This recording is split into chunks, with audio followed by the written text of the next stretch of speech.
Good morning. Good morning, everyone. Hi there. I know it's Friday, but we're going to be done soon, so let's start it. Would you like to take a seat? Okay, good morning, everyone. How are you doing? Good? Good morning. Good morning. And welcome to this session. This one is called Inspiring Community Action. Thank you for joining us. My name is Salem Mafawarti. I'm the fellow for Climate Co-op and also sustainability practitioner for Jacobs Engineering. I'm accompanied by this lovely expert. Okay, so we have Stephanie Gray. She's the president of Massachusetts Parents Teachers Association. And we have our dearest friend, my dearest friend, Rusty Russell, lecturer and a friend also. He does environmental law at Tufts University. Thank you for joining us. Okay, so now, as a sustainability practitioners or anybody that works in the field, one of the challenges we face is how do we get communities to get engaged, to understand the subject, and then how do we also increase community-based actions? So we have 3 winners today as part of this session, and then we're going to look at their proposal to see how you will be able to help in developing and taking this proposal further. Okay. So yes, please. So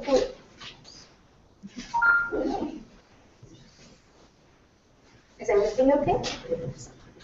So the first proposal we have is Indicators of Sustainability by Marina Mancilla Hernan, and she is in Argentina. It's a video one, and it's for 3 minutes. And then after that, we will have the expert commenting on it 2 minutes. Okay, there we go.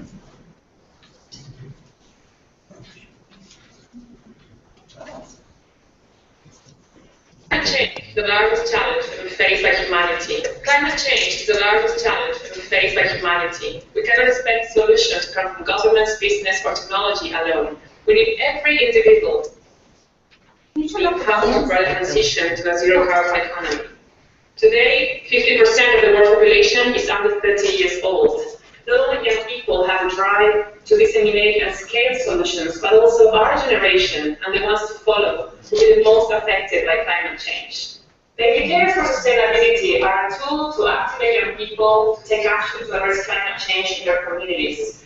Through activities like surveys and experiments, they measure the community performance against also our generation best sustainability indicators in water quality, air quality, biodiversity, energy consumption, and climate change vulnerability. Through this research process, they identify problems and come up with action plans to tackle them. The results of their action projects and the data they collect are then shared with a wider audience through an online solutions platform, which helps young people exchange their solutions and make them easily replicable in other communities. Through this initiative, young people develop informed opinions to actively and meaningfully engage in local policy and decision making. The benefits of this initiative are twofold. First, it helps build a grassroots movement that will be better positioned to influence the policy-making process at the national level.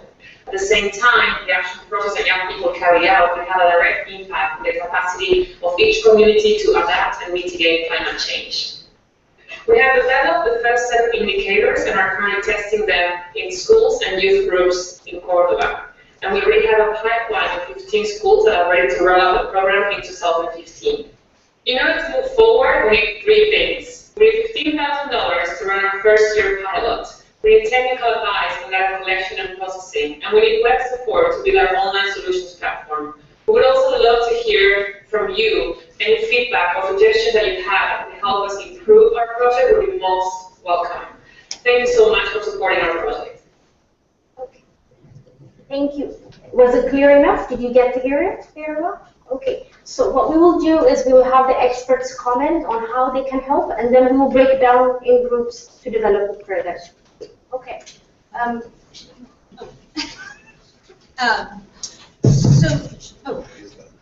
Thank you. So as far as getting things to coordinate on the ground level, a lot of times I have people ask me, what's in it for me? And as much as we all here in this room believe that our climate and environmental issues are huge, we have to get that into the community. So we have to find another hook sometimes for them. So is there scholarships, community service hours, pieces to that project to get kids engaged, particularly when they're in the high school age level. The younger kids will do it for the fun of it. The older kids are looking for what's in it for me, same with the parents. So a lot of things that we take a look at is those pieces. And then online advertisers, if you're doing an online platform, have advertisers to help you offset some of those costs. Yeah. Thank you, Stephanie. That was terrific. I will just add a couple of points to that, and then we'll move on to our next week's proposal. I want to just talk briefly about the measurement process for indicators. This is a very promising proposal. It's fascinating. It's broad. It's probably scalable to a national level or beyond.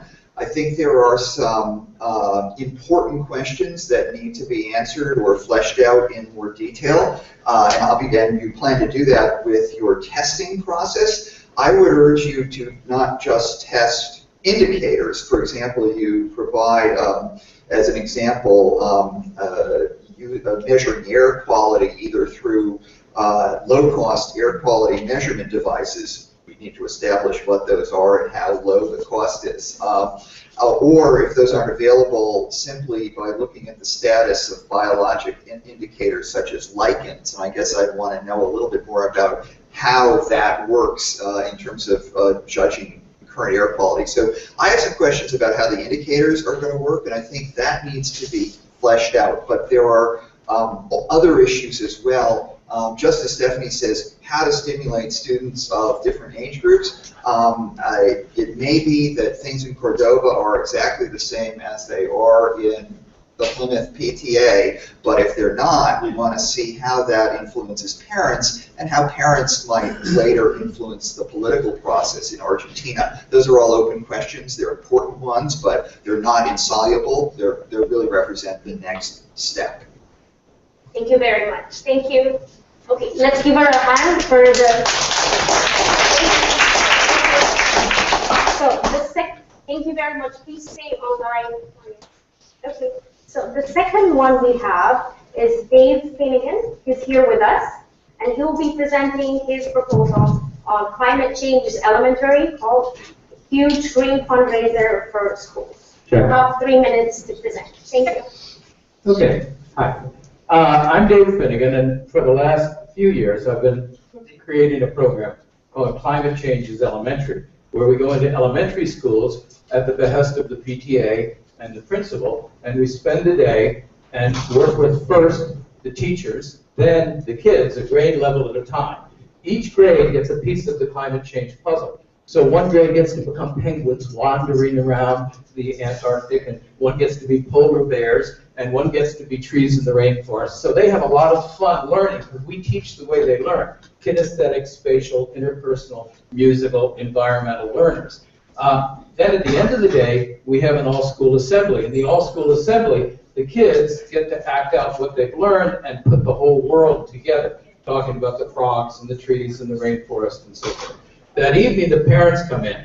The kids and parents sit down together, and they create their Green Action Checklist. And the Green Action Checklist is all the things you need to do in order to be a good climate citizen.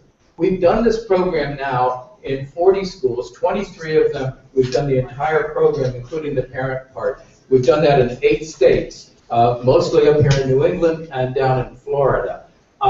And what we've discovered is, yes, the parents and kids do fill out their family sustainability checklist, but do they take action? So based on that, we've created the Green Action Card. The Green Action Card is used locally or nationally eventually in every store, like Home Depot, Lowe's, Ace Hardware, Sears, where after you've made your purchases, you run your Green Action Card, and your school gets a rebate based on your purchases of water-saving and energy-saving devices and services. We've got an experiment that we ran in Maryland where we got vendors, for instance, people who put solar panels on your roof, who will give a $1,000 rebate to the school if the family either rents, buys, or leases solar energy. Why do they do that? Because the cost to acquire a customer is about $3,000. So we say, give $1,000 to the school, we'll get you customers. So the schools make money like they do for box tops for education without those pesky box tops. And schools can make a huge amount of money with this if they do it right. The local Ace Hardware will use their own value card. We call this a loyalty card for the planet. Well, Ace Hardware has their own loyalty card, so they'll use their own loyalty card, but then they'll give a percentage back to the school for purchases by families. So we're talking to all of the major retailers about this. $3 trillion are going to get spent over the next 2 decades retrofitting the homes and transportation networks of America, and what we'll do is help to accelerate that. We stand between the vendor and the school, and we get a small percentage for our efforts. Thank you. Thank you very much. Experts? Dave, you get to sit down here. Yes. Yeah. Here, sit here. Sorry. Okay, thank you, Dave. I'll go first. We'll be even briefer. Dave's proposal is the most developed of the 3 we've looked at, in my opinion. Might be wrong.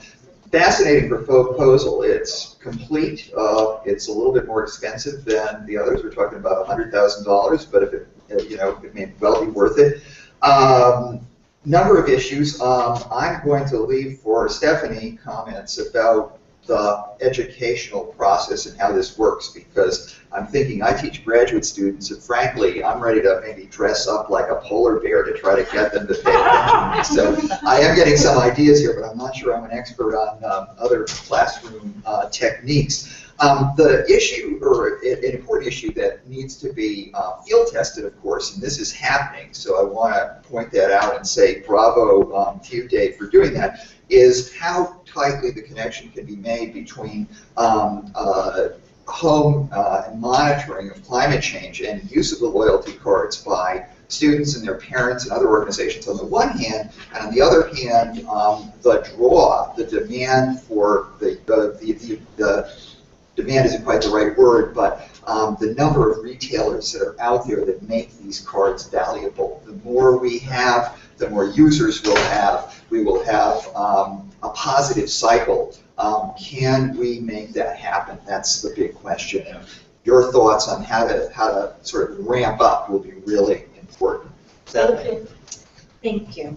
So because you specifically mentioned PTAs, this was quite a hot topic for me. But so a couple of things that I'm looking at here. You seem to be focused a lot on elementary school kids, which is fabulous. Right. That's a great place to get started.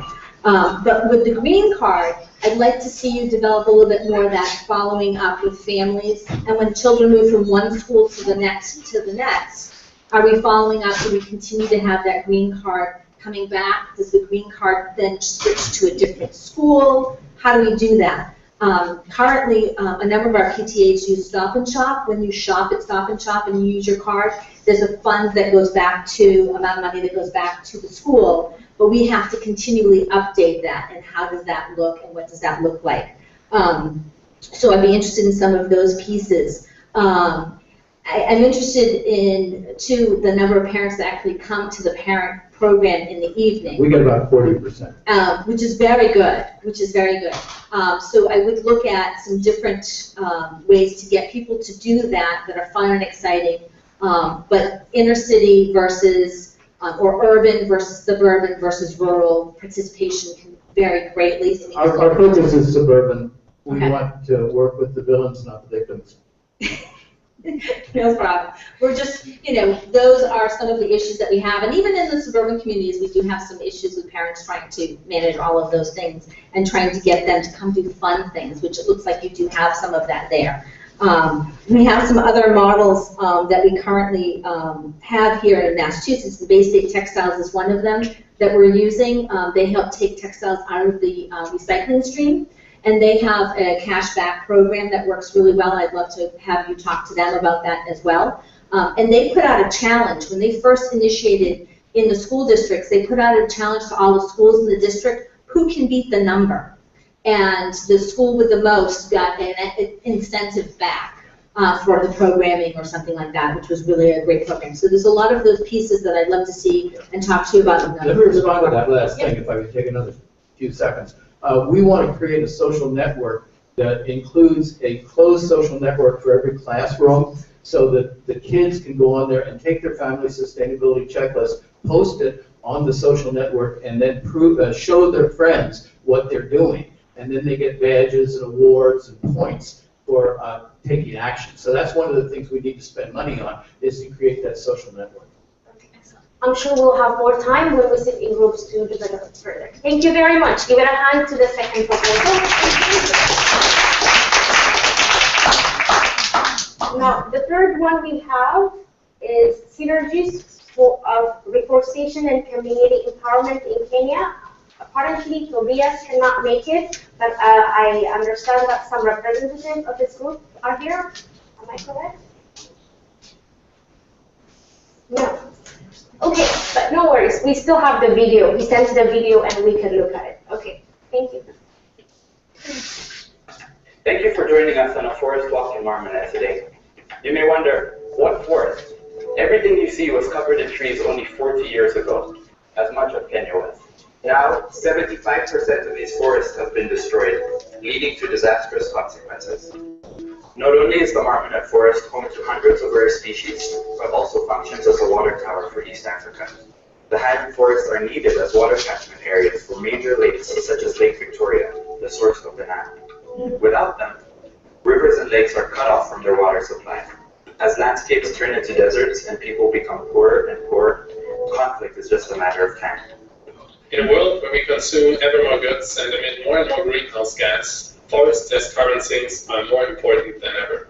And it seems like our planet is heading straight for the abyss, unless we stop it.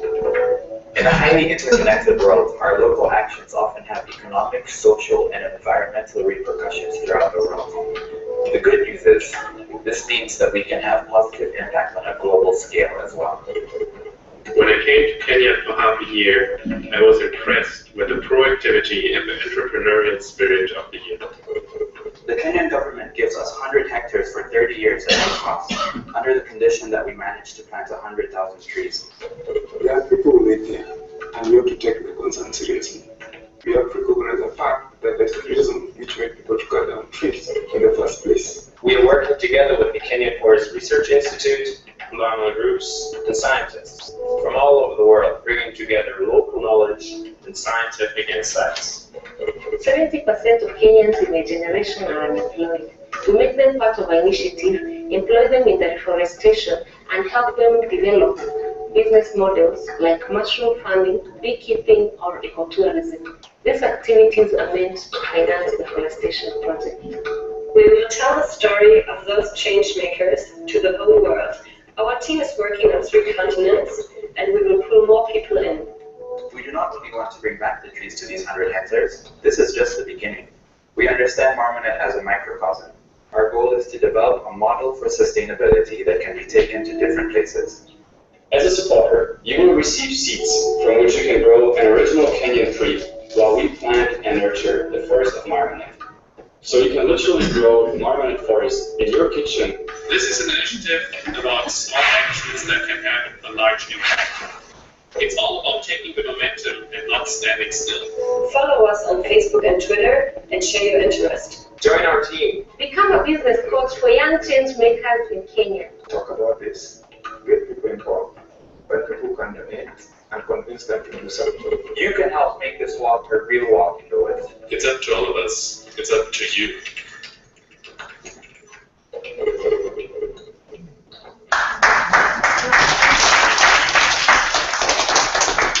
Okay, since we don't have Tobias with us, what we can do is on the piece of paper that I gave you out, if you please write down how you'll be able to help, and we'll make sure that they get it. So if you have any idea on how you'll be able to help, but before that, we will have the experts say how you'll be able to help.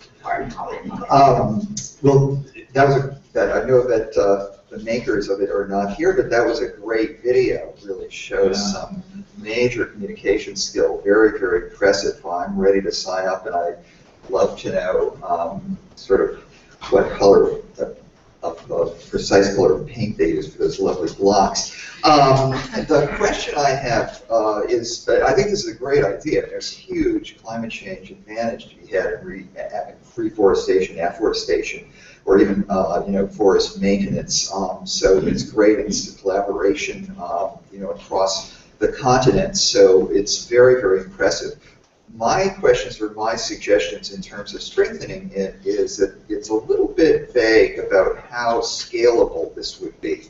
The concept is powerful. The reality may be less so without some hardcore testing, without some precise sense of how to scale up Marmonnet Forest, where you're getting 100 free hectares of land plus 100,000 trees from somewhere, into something that would be meaningful in Kenya or across Africa. I mean, there are very, very big goals here, but this is I don't know if I'd call it a classical project, but I think a classical situation where the issue of scalability is very important. So I would urge the team to focus very, very, very, very hard-nosed way on that question.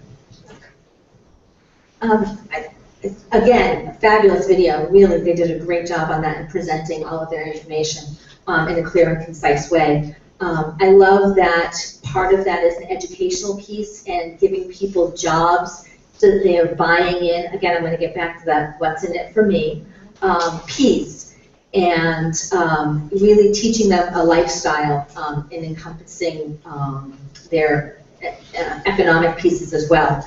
And I think that that is a model that we can certainly take to other environments that would be phenomenal.